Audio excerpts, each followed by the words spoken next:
राधे राधे। वैशाख महात्म का 11वां अध्याय। राजा मैथिल ने पूछा कि जब कामदेव भस्म हो गया तो फिर उसकी उत्पत्ति कैसे हुई। श्रुतिदेव कहने लगे कि यह कथा स्वामी कार्तिक के जन्म की है, जो यश और पुण्य को देने वाली है। जब महादेव जी ने कामदेव को जला दिया तो उसकी स्त्री रति अपने पति को भस्म हुआ देखकर शोक से मूर्छित हो गई। जब 2 घड़ी के पश्चात उसकी मूर्छा गई तो अत्यंत विलाप करने लगी, जिससे सारा तपोवन दुखमय हो गया।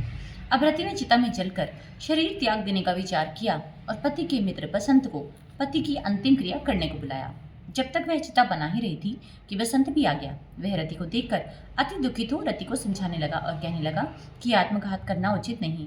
जब बसंत ने उनके शरीर त्यागने का विचार दृढ़ देखा तो नदी के किनारे पर चिता बनाई और रति गंगा में स्नान कर सब इंद्रियों को रोक और मन को आत्मा में लीन कर चिता पर चढ़ने को तैयार हुई तो उसी समय आकाशवाणी हुई कि हे पति प्रेमा, तुम चिता में प्रवेश मत करो।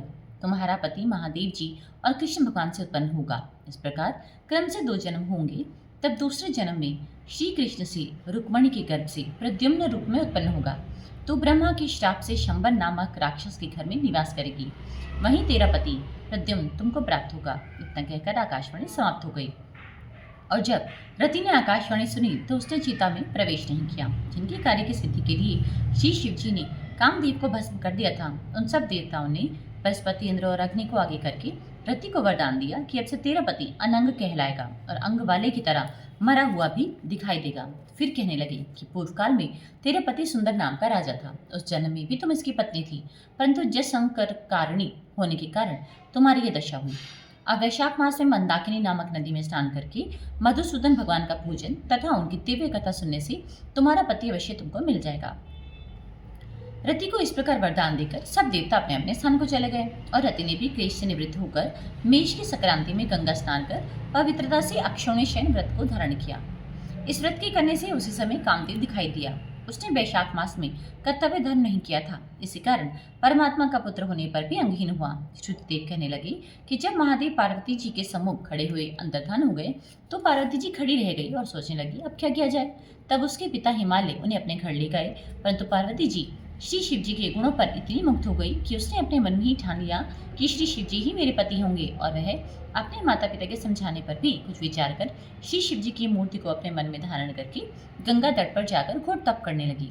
भोजन आदि छोड़कर तप करते करते बड़ी ही बड़ी जटाएं उनके सिर पर हो गई। इस प्रकार 1000 वर्ष तक शिव जी की आराधना करती रही। एक दिन सायंकाल के समय श्री महादेव जी पार्वती जी की परीक्षा करने के लिए ब्रह्मचारी वेश धारण कर उनके पर्ण कुटी में आकर उनकी अचल भक्ति देखकर कहने लगे कि हे भद्र, जो तुम्हारे मन में वरदान हो मांगो। तब पार्वती जी कहने लगी कि मैं यही वरदान मांगती हूँ कि आप मेरे पति हों।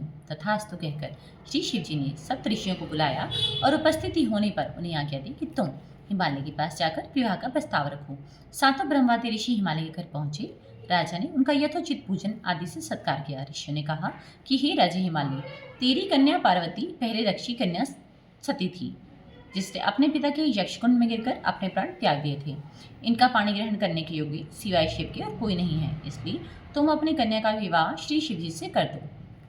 तब हिमालय ने कहा कि मेरी कन्या तो छाल के वस्त्र पहनकर गंगा तट पर शिव जी के साथ विवाह करने के लिए घोर तप कर रही है, सो उसकी मनोकामना पूर्ण हुई। आप महादेव जी को जाकर कह दें कि मैं प्रीतिपूर्वक अपनी कन्या उनको अर्पण कर चुका, आप उसको अंगीकार कीजिए। उधर सप्त शिव जी श्री महादेव जी के पास पहुंचे और निश्चित तिथि पर लक्ष्मी आदि सब देवियां और विष्णु आदि सब देवताओं के समक्ष विवाह हुआ।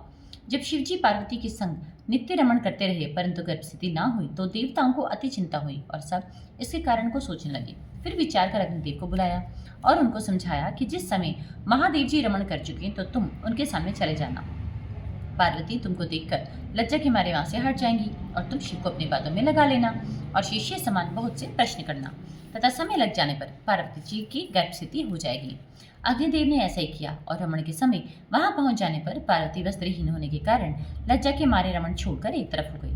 शिवजी महाराज को ऐसे समय में अग्निदेव का आना बहुत बुरा लगा और उन्होंने श्राप दिया कि मेरा वीर्य तुम्हारे उदर में प्रवेश करे। तब अग्नि ने उस वीर्य को अपने उदर में ग्रहण कर लिया और 10 महीने बीत जाने पर उस तेज वीर्य को गंगा जी में डाल दिया। गंगा जी भी उसको सहन न कर सकी और उसको सरकंडों में फेंक दिया और वहां पर उसके 6 भाग हो गए। तब ब्राह्मणों ने 6 कन्याओं को भेजा। उन्होंने उन 6 भागों को जोड़ा जिससे 6 मुख और 1 अंग ऐसी आकृति का बालक बन गया।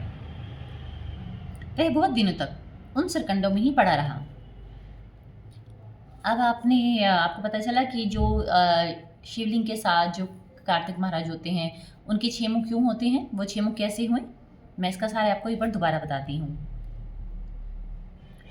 जब अग्नि जी को श्राप दिया कि मेरा वीर्य तुम्हारे उदर में प्रवेश करे, तब अग्नि ने उस वीर्य को अपने उदर में ग्रहण कर लिया और 10 महीने बीत जाने पर उस तेज वीर्य को गंगा जी में डाल दिया। गंगा जी भी उसको सहन न कर सकी और उसको सकंडों में फेंक दिया और वहां पर उसके 6 भाग हो गए।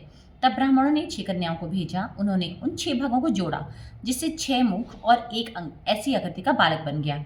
वह बहुत दिनों तक उन सरकंडों में ही पड़ा रहा। एक दिन श्री महादेव जी और पार्वती जी बैल पर चढ़े जा रहे थे कि सहसा पार्वती के स्तनों से दूध की धारा बहने लगी। तब पार्वती जी ने श्री महादेव जी से इसका कारण पूछा, तो श्री महादेव जी बोले, हे देवी, मैं इसका कारण कहता हूँ। देखो, ये पास में ही तुम्हारा पुत्र है। और वे फिर श्री महादेव जी ने पिछली सारी कथा पार्वती को सुनाई और कहा कि उसी को देखकर तुम्हारे स्तनों में दुग्ध आ गया है, क्योंकि वह तुम्हारा ही पुत्र है।